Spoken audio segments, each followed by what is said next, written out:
अस्सलाम वालेकुम, मेरा नाम है नवीन मुमताज और आप देख रहे हैं हमारा YouTube फ्यूचर टेक्नो का ऑफिशियल चैनल। यहाँ पर जो है आज की वीडियो में मैं आपको एक्सप्लेन करने वाला हूँ कि अगर आप जो है वो एक फार्मेसी स्टोर या जनरल स्टोर या सुपर मार्केट चला रहे हैं जिसके लिए आपको एक पॉइंट ऑफ सेल सॉफ्टवेयर की जरूरत पड़ती है जिसमें फार्मेसी से रिलेटेड सारी जो है वो टेक्निकलिटीज हो और उसमें सारी जो फीचर्स हो वो अवेलेबल हो। तो हमारे फ्यूचर टेक्नो के जो सॉफ्टवेयर है उसमें सारी वो चीजें मौजूद है जो आपको एक पॉइंट ऑफ सेल सॉफ्टवेयर चलाने में जो जो चीजें रिक्वायर्ड होती है आपकी, वो सारी चीजें आज की वीडियो में एक्सप्लेनेशन करेंगे। आपके सामने मैंने बोर्ड के ऊपर कुछ जो है वो पॉइंट्स लिखे हैं जो आज की वीडियो में मैं आपको एक्सप्लेन करने वाला हूँ कि किस किस तरीके से जो है वो स्मूथली आप अपने पॉइंट ऑफ सेल सॉफ्टवेयर को, जो कि स्पेशली जो है डिजाइन किया गया है फार्मेसी के लिए, आप जो है वो उसको रन कर सकते। लेकिन अभी ये वीडियो शुरू करने से पहले हमेशा की तरह अगर आप फ्यूचर टेक्नो यूट्यूब चैनल को अगर आपने सब्सक्राइब नहीं किया हो तो चैनल को जो है वो सब्सक्राइब कर दीजिएगा। सब्सक्राइब करने के साथ साथ जो है वो लाइक और कमेंट जरूर कर दीजिएगा और बेल आइकन का बटन जो है उसको लाजमी दबा दीजिएगा। यहाँ पर जो है आपके सामने जो है वो आपको नजर आएगा फ्यूचर टेक्नो के नाम से जो है वो सॉफ्टवेयर की EXE है जो आपके जो है सिस्टम में इंस्टॉल करने के बाद आप इसके ऊपर डबल क्लिक करेंगे तो सॉफ्टवेयर यहाँ पर आपके सामने ऑन हो जाएगा। ऑन होने पे सबसे पहले जो है आपको लॉगिन फॉर्म मिलता है। लॉगिन फॉर्म बेसिकली यहाँ पर मल्टीपल यूजर्स को जो अपना यूजर सेलेक्ट करके लॉगिन करने के लिए जो है वो प्रोवाइड किया जाता है। यहाँ पर आप देख सकते हैं कि जैसे एडमिनिस्ट्रेटर है, एडमिनिस्ट्रेशन के पास जो है वो सॉफ्टवेयर के मास्टर राइट्स होते हैं, वो एडमिन जो है वो यूज़र क्रिएट भी कर सकता है और यूज़र को डिलीट भी कर सकता है। तो यहाँ पर यूज़र जो है वो अपना लॉगिन सेलेक्ट करता है, उसके बाद आपकी कंपनी का नाम आ जाता है, नाम आने के बाद आपका फाइनेंशियल ईयर डिफाइन हुआ होता है। अब हर यूज़र के पास अपना एक यूनिक पासवर्ड होता है, पासवर्ड देने के बाद जैसे ही एंटर करता है तो सॉफ्टवेयर के डैशबोर्ड में आ जाता है। टॉपिक को शुरू करते हैं। यहाँ पर सबसे पहले आपके सामने नजर आ रहा होगा सॉफ्टवेयर का डैशबोर्ड। सबसे पहले आपको यहाँ पर नजर आएगा pharmaceutical point of sale software देखा हुआ है, यहाँ पर आपकी कंपनी का नाम आ जाएगा। उसके बाद लाइसेंस टू में भी आपकी कंपनी का नाम आएगा। अब आप एक सॉफ्टवेयर हमसे परचेज करते हैं तो वो लाइसेंस जो है वो सॉफ्टवेयर होता है जो पर्टिकुलर जो है वो आपकी सिर्फ कंपनी के लिए ही यूज उसको कर सकते हैं, कोई थर्ड पार्टी जो है वो उस सॉफ्टवेयर को यूज नहीं कर सकती। ठीक है जी। उसके बाद यहाँ पर मेन्यू में मैं राइट देता हूँ, मेन्यू में आ जाता हूँ। मेन्यू में आपके सबसे पहले जो है वो customers, vendor, suppliers, item, purchase bill, sale bill, इसको वन बाय वन में आपको डिफाइन करता जाऊंगा। ठीक है। ये सारे मेन्यू जो यूजेबल मेन्यू है वो आपको फ्रंट पे रख दिए, बाकी आपको ऊपर जो है वो एडमिन, मेंटेन, परचेजेस सारी चीज़ें जो है वो आपको टॉप ऑफ द लिस्ट मिलेगी, डिटेल में मेन्यू मिलेंगे। उसके बाद रिपोर्टिंग जो डेली बेसिस वाली रिपोर्ट्स हैं वो आपको यहाँ पे फ्रंट में मिल जाएंगी। उसके बाद साथ में आपको डेली रिपोर्ट की एक समरी मिल रही होगी, समराइज रिपोर्ट जिसको हम कहते हैं कि आपकी डेली बेसिस की जो सेल है वो क्या हो रही है, उसके बाद कैश एंड बैंक बैलेंसेस क्या है, कस्टमर के रिसीवर्स, पेबल्स, वो सारी चीज़ें आपको डिफाइन हो रही होंगी यहाँ पर। और साथ ही यहाँ पर नीचे जो है वो एक रिपोर्ट भी जनरेट हो रही है। कौन सी रिपोर्ट है वीडियो में आगे जाके मैं आपको डिफाइन करूंगा। उसके बाद सेकंड पॉइंट जो है वो अपने इन्वेंट्री, जिसको मेडिसिन कहते हैं या इन्वेंट्री कहते हैं, वो अपने जो है वो सॉफ्टवेयर के अंदर कैसे जो है वो ऐड करनी है। तो उसके लिए सबसे पहले आपके पास यहाँ पर आपको बटन दिखाई दे रहा होगा ऐड न्यू आइटम का। ऐड न्यू आइटम पे आपने क्लिक करना है। यहाँ पर मेंटेन में जाने के बाद आपके पास चार्ट ऑफ इन्वेंट्री का भी जो है वो बटन होगा, इस पर आप क्लिक करते हैं तो आपके पास एक फॉर्म खुल जाता है। अभी आप सामने आपका चार्ट ऑफ इन्वेंट्री का जो है फॉर्म खुला है। ये किस तरीके से 3 लेवल ऑफ इन्वेंट्री यहाँ पर आप ऐड करते हैं, वो किस तरीके से करते हैं वो आप जरा सुन ले गौर से कि आपने सबसे पहले जो है वो कैटेगरी बना लेनी है। अब आपके पास मैंने जो डिफाइन कर रहा हूँ वो फार्मास्यूटिकल इंडस्ट्री यानी कि POS फार्मेसी जो है वो उसका सॉफ्टवेयर है। तो उसमें क्या होता है कि मेडिसिन होते हैं, मेडिसिन के साथ साथ जो है वो जनरल आइटम भी होते हैं। तो मेडिसिन जो है वो किस तरीके से ऐड करते हैं, यहाँ पर एक कैटेगरी आपके सामने बनी हुई है। यहाँ पर आपने ऐड का बटन दबाया, अपने कैटेगरी को कोड दे दिया और कैटेगरी का नाम हमने लिख दिया मेडिसिन। ठीक है। मेडिसिन में जितनी भी मेडिसिन होंगी उन सबकी यहाँ पर बन जाएगी एक सब कैटेगरी। सब कैटेगरी आपके सामने यहाँ पर है ड्रिप, सिरप्स, टैबलेट्स, कैप्सूल्स वगैरह सारी ये सब कैटेगरीज कहलाती हैं। इन सब कैटेगरी के अंदर जितनी किस्म की भी ड्रिप्स होंगी वो सारी जो है वो उसके अंदर ऐड हो जाएंगी। उसी के साथ यहाँ सिरप्स में जितनी सारी किस्म की सिरप्स होंगी वो यहाँ पर नीचे ऐड हो जाएंगी। अब यहाँ पर आपके पास टैबलेट्स हैं, टैबलेट्स भी ऐड हो जाएंगी। सब कैटेगरी भी आप यहाँ पर ऐड का बटन दबाने के बाद जो है वो ऐड कर सकते हैं यहाँ पे। अब टैबलेट्स के अंदर जैसे आप आइटम ऐड करते हैं तो ये जो सेक्शन है ये मैं आपको थोड़ा सा एक्सप्लेन कर देता हूँ। इसमें सबसे पहले यहाँ पर जो है वो ऐड का बटन है, आपने ऐड का बटन दबाना है। कोड जो है वो ऑटोमेटिकली जनरेट हो जाता है सब कैटेगरी से। ठीक है। आप लोग को देना है आइटम का नाम। अब यहाँ पर फॉर एग्जाम्पल पैनाडोल है तो पैनाडोल हमने लिख दिया पैनाडोल CF। ठीक है। 500 mg ये हमने जो है वो डिस्क्रिप्शन लिख दी आइटम के नाम की। उसके बाद डिस्क्रिप्शन देना है। हर जो है वो जो मेडिसिन होती है उसका जो है वो एक जो है वो जेनेरिक नेम होता है जो कि सिर्फ फार्मास्यूटिकल इंडस्ट्री से जो वाबस्ता होते हैं लोग उन्हीं को पता होता है, वो आप जेनेरिक नेम भी यहाँ पर लिख सकते हैं। उसके बाद यहाँ पर जो है वो ब्रांड नेम आपको एक शो हो रहा होगा। ब्रांड नेम आप यहाँ से ये बटन जो है वो आपको नजर आ रहा होगा, इस पर क्लिक करके अपने ब्रांड जो है वो ऐड कर सकते हैं और ब्रांड वाइज भी जो है वो उसको सर्च कर सकते हैं। अब जैसे सरल फार्मा या सर्वल फार्मा या जो भी है अपने इसमें ब्रांड नेम है तो इसमें ब्रांड नेम में यहाँ पर इसको ऐड कर सकते हैं। और यहाँ पर अपने सारे ब्रांड लिस्ट जो है वो बना सकते हैं, ताकि आप अपने आइटम को ब्रांड वाइज भी देख सकें। ब्रांड सेलेक्ट करने के लिए आप ड्रॉप डाउन का बटन दबाएंगे और यहाँ पर जो है वो किसी भी ब्रांड को सेलेक्ट कर लेंगे जिस ब्रांड का वो आइटम होगा। उसके बाद यहाँ पर ये पीसेज इन बॉक्सेज है, ये बहुत इंपॉर्टेंट पार्ट है। पीसेज इन बॉक्सेज में आपको डिफाइन करता चलूँ कि आप जब पैनाडोल जो है वो परचेज करते हैं तो वो बॉक्स में करते हैं, बट जब सेल कर रहे होते हो आप सिंगल टैबलेट जो है वो सेल कर रहे होते हैं। तो यहाँ पर पीसेज इन बॉक्स आपने डिफाइन करना है। पीसेज इन बॉक्स जो है वो फॉर एग्जांपल अगर आप जो है वो पैनाडोल का बॉक्स परचेज कर रहे हैं और उसके अंदर जो है वो 100 टैबलेट्स हैं, तो आपने पीसेज इन बॉक्स जो लिखना है वो 100 लिखना है, ठीक है। उसके बाद नेक्स्ट स्टेप जो है वो परचेज प्राइस है। परचेज प्राइस जो है वो आपने पीसेज वाइज लिखना है, बॉक्सेज वाइज नहीं लिखना कि एक पीस जो अगर आप एक बॉक्स परचेज कर रहे हैं तो 100 जो है वो 100 पीसेस होते हैं, उनमें तो एक पीस की जो है वो क्या कॉस्ट है, फॉर एग्जांपल 1 रुपीज़ कॉस्ट है उसकी, जो परचेज प्राइस आपने एक पीस की लिखनी है। उसके बाद सेलिंग प्राइस भी सिर्फ पीस की लिखनी है अगर 2 रुपये में आप उसको सेल करते हैं। उसके बाद मेजरमेंट यूनिट आपको बाय डिफॉल्ट पीसेज ही रहने देना है। मेजरमेंट यूनिट बेसिकली होते हैं कि कुछ जो है वो आइटम केजीज में परचेज होते हैं या सेल होते हैं, कुछ लीटर में, तो आपके बाय डिफॉल्ट जो है पीसेज में रहेंगे।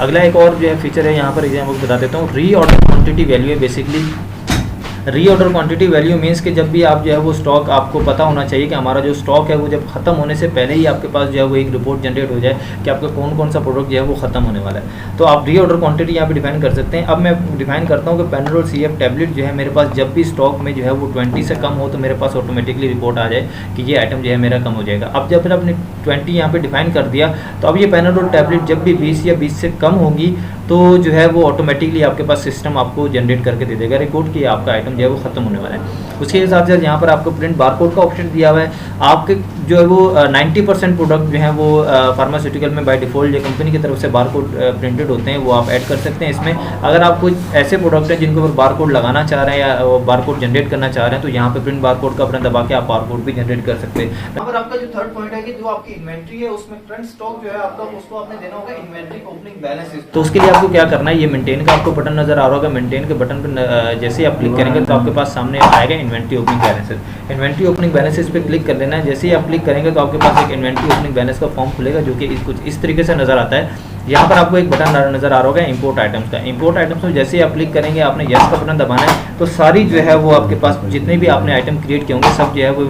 रेट और अमाउंट के साथ आपके सामने खुल जाएंगे।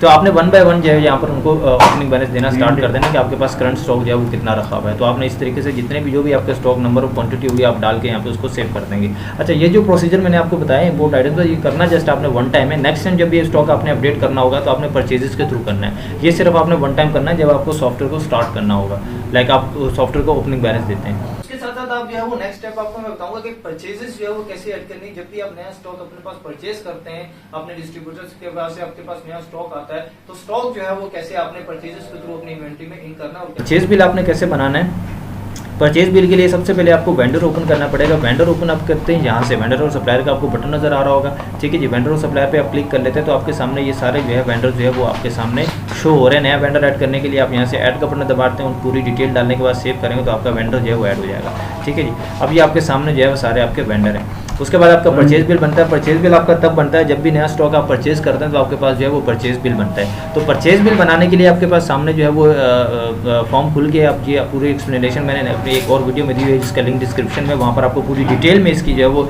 डिस्क्रिप्शन मिल जाएगी। लेकिन मैं यहाँ पर आपको शॉर्ट में डिफाइन कर देता हूँ कि वेंडर अपने सबसे पहले परचेज बिल बनाने के लिए आपने जो है वो वेंडर सेलेक्ट करना है। फॉर एग्जाम्पल अली एंटरप्राइज आपका वेंडर है तो वेंडर सेलेक्ट कर ले। यहाँ पर आपने एक यूनिक वेंडर जो है इनवॉइस नंबर दे देना। उसके बाद यहाँ पर आपने आइटम कोड पे आके दोनों ऑप्शन है आपके पास, आप मैनुअली जो है आइटम को सर्च भी कर सकते हैं या बारकोड स्कैनर से जो है वो आइटम को स्कैन करेंगे तो ये ऑटोमेटिकली आ जाएगा, ठीक है जी।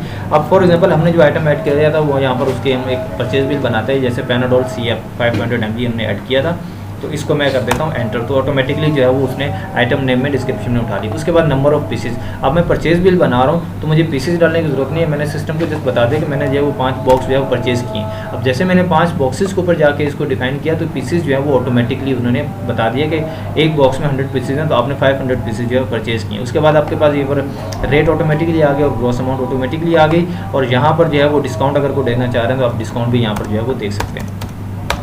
लास्ट में ये 2 सेक्शन है बैच नंबर और एक्सपायरी। बैच नंबर और एक्सपायरी में आपको डिफाइन कर देता हूँ। बैच नंबर और एक्सपायरी जो है बेसिकली जब भी आप स्टॉक परचेज करते हैं तो बैच नंबर जो है बैच नंबर वाइज करेंगे या एक्सपायरी डेट वाइज करेंगे। तो 2 चीज़ें आपको जब भी परचेज बिल बनाएंगे ये चीज़ें जो है वो यहाँ पर डिफाइन करना ज़रूरी है। तो हमने यहाँ पर बैच नंबर एक्सपायर कर दिया 001 और एक्सपायरी हमने यहाँ पर डिफाइन कर दी है कि ये नेक्स्ट ईयर की एक्सपायरी है 23 मई 2023 ये आपकी एक्सपायरी डेट होगी। तो ये आप अब इससे ट्रैक कर सकते हैं आगे, ठीक है जी। उसके बाद यहाँ पर एडिशनल डिस्काउंट है, कैरेज एंड फ्रेट चार्जेस हैं, ये सारे ऑप्शनल हैं, आप इसको यूटिलाइज कर सकते हैं, ना करना चाहें तो ना करें। उसके बाद आप डायरेक्टली लास्ट में जो है वो अपने सिस्टम को ऑटोमेटिकली आप इसको सेव करेंगे तो आपकी इन्वेंट्री भी अपडेट हो जाएगी और आपका जो परचेज बिल है वो भी जनरेट हो जाएगा। हमारा जो फोर्थ पॉइंट है वो है what is the batch number and expiry. Batch number और एक्सपायरी बेसिकली वही चीज़ होती है कि फार्मास्यूटिकल इंडस्ट्री में एक्सपायरी डेट जो है और बैच नंबर जो है वो बहुत ही इंपॉर्टेंट पार्ट होता है। हर सॉफ्टवेयर में ये चीज़ ज़रूर होनी चाहिए। आप जब भी कोई सॉफ्टवेयर परचेज करें अपने लिए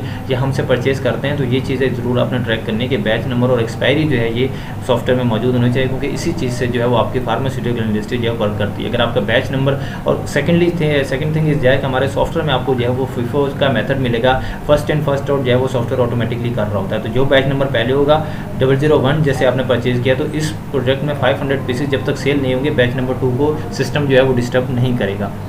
तो ये बैच नंबर और एक्सपायरी बहुत ही ज़्यादा इंपॉर्टेंट पार्ट है। उसके साथ हमारे पास हमारे सिस्टम में एक रिपोर्ट आपको मिलेगी जहां पर आप करेंगे track product by batch number and expiry batch. इसके लिए आपके पास रिपोर्ट्स में आपके पास ऑप्शन है, रिपोर्ट में आप क्लिक करेंगे, जैसे आप क्लिक करते हैं आपके पास ये दोनों ऑप्शन आ जाते हैं, एक्सपायरी डेट ऑफ बैच और बैच नंबर ट्रैकिंग। दोनों से आप दोनों रिपोर्ट अलग अलग है। मैं सबसे पहले आपको एक्सपायरी डेट ऑफ बैच दिखा देता हूँ। यहाँ पर जैसे आप क्लिक करते हैं तो यहाँ से आपने जस्ट जो है वो बैच नंबर सेलेक्ट करना है। जैसे 001 से नंबर लिखा आपने सर्च किया तो इस बैच के अंदर जितने भी क्वांटिटी होगी या आइटम होंगे वो सारे यहाँ पर ऑटोमेटिकली आ जाएंगे। सिस्टम आपको बता देगा, आइटम का नाम बताएगा, क्वांटिटी इन आपने परचेज कितना किया, सेल कितना का, क्लोजिंग बैलेंस कितना है, और साथ ही साथ आपको जो है वो एक्सपायरी डेट भी ये शो कर रहा होगा।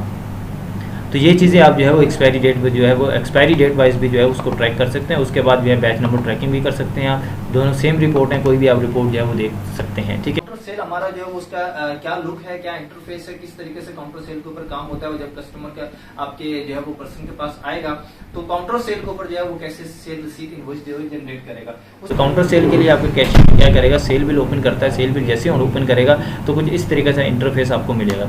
इंटरफेस इस तरीके से मिलेगा, आपका वॉक इन कस्टमर जो बाई डिफॉल्ट सेट हुआ है। यहाँ पर सिंपली आपने या तो आइटम का नाम लिख लेना है या आइटम को स्कैन कर लेना है। अब हम यहाँ पर नाम लिखते हैं, पैनाडोल CF टैबलेट जो है वो जा रहा है, तो आइटम का नाम लिखेंगे ऑटोमेटिकली आ जाएगा। आप नंबर ऑफ पीसेज, अगर कोई कस्टमर बॉक्स लेता है तो आप यहाँ बॉक्स भी डिफाइन कर सकते हैं, और नंबर ऑफ पीसेज अगर आप बेचते हैं तो नंबर ऑफ पीसेज भी यहाँ पर आ जाएंगे। उसके बाद डिस्काउंट का ऑप्शन, डिस्काउंट भी आप देख सकते हैं, ठीक है जी। उसके बाद यहाँ पर ये देखें ऑटोमेटिकली बैच नंबर और एक्सपायरी आपको यहाँ पे साथ साथ ट्रैक होती जाएगी। मतलब कि जब भी आप कोई प्रोडक्ट सेल करते हैं तो आपको प्रोडक्ट के ऊपर देखने की ज़रूरत नहीं है कि ये जो प्रोडक्ट मैं दे रहा हूँ ये नियर टू एक्सपायरी एक्सपायर तो नहीं हो चुका। जब भी आप सेल इनवॉइस बना रहे हो या काउंटर सेल पे होंगे तो ये ऑटोमेटिकली सिस्टम आपको बताता रहेगा कि ये जो प्रोडक्ट आप सेल कर रहे हैं कि इसकी एक्सपायरी डेट क्या है।